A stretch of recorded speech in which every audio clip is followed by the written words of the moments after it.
को इस कक्ष में लेकर के आई हूँ, क्योंकि जैसा कि आप सभी देख रहे हैं कि ब्लैक बोर्ड पे लिखा हुआ है कि संयुक्त राष्ट्र महासभा ने वर्ष 2023 को पोषक अनाज वर्ष के रूप में घोषित किया। आप देख सकते हैं कि अंतर्राष्ट्रीय पोषक अनाज वर्ष 2023।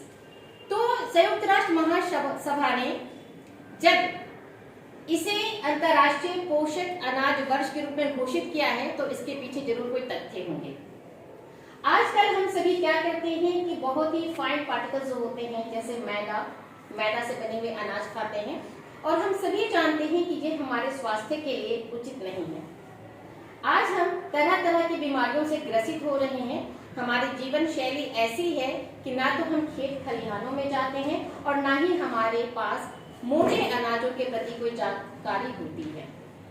आप सभी देख सकते हैं कि यहाँ पे कुछ पोस्टर्स लगे हुए हैं, ये सभी मोटे अनाज से संबंधित हैं, और इन कटोरियों में भी ये कुछ अनाज हैं जो आपको दिखाई देंगे। जैसे यहाँ पे मैंने चीना, बाजरा, कौनी, ज्वार, सामा और रागी, इन सभी को रखा है। ये सभी बेटा मोटे अनाज के रूप में आते हैं और हमारे स्वास्थ्य के लिए ये बहुत ही लाभदायक हैं।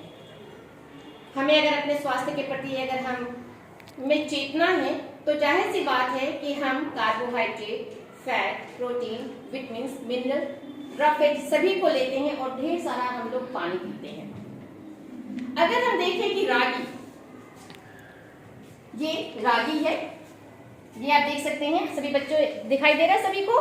ये बच्चों, ये रागी है, इसमें कैल्शियम भरपूर मात्रा में पाया जाता है। ये जो रागी है इसमें क्या पाया जाता है बेटा? कैल्शियम। और हमारे यहाँ की भाषा में इसे मड़ुआ कहा जाता है, और जो जितिया पर्व होता है उस समय इसका उपयोग आपकी मम्मी अवश्य करती होंगी। पहचानते हो इसे?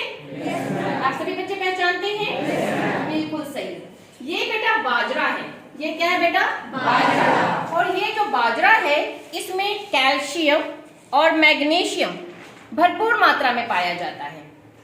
ये बाजरा है, ये इसमें कैल्शियम और मैग्नीशियम बहुत ज्यादा पाया जाता है, और यही वो अनाज है जो सिंधु घाटी सभ्यता में भी इसके मिलने के प्रमाण मिले हैं।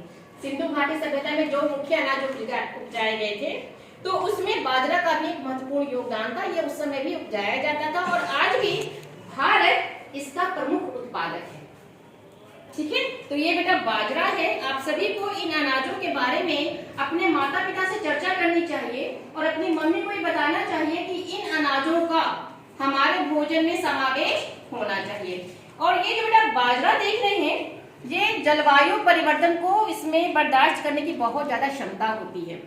गेहूं चावल की तुलना में ये 3% ज्यादा जलवायु के होने वाले परिवर्तनों को झेल सकता है।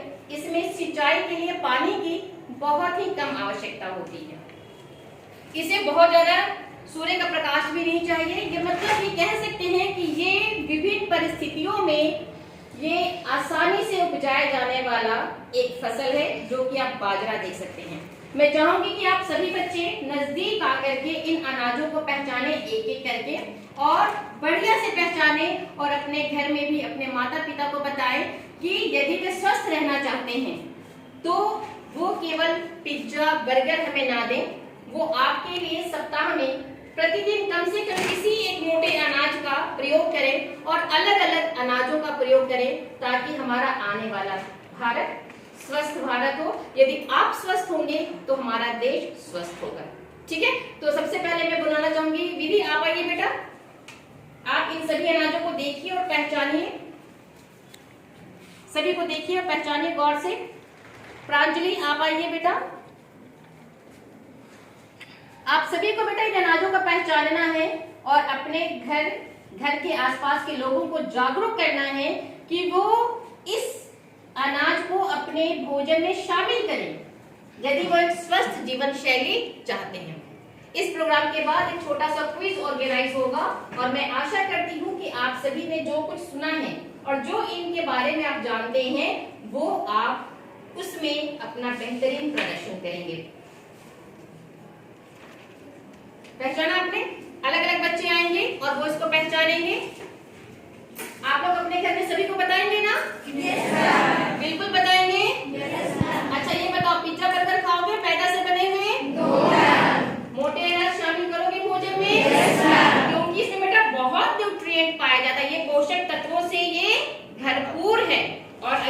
स्वस्थ रहना है तो हमें जमीन से जुड़ करके अपनी सभ्यता को पहचानते हुए हमें इन चीजों को शामिल करना है जो हमारे मुख्य आहार में वर्षों से शामिल थे। धन्यवाद बच्चों।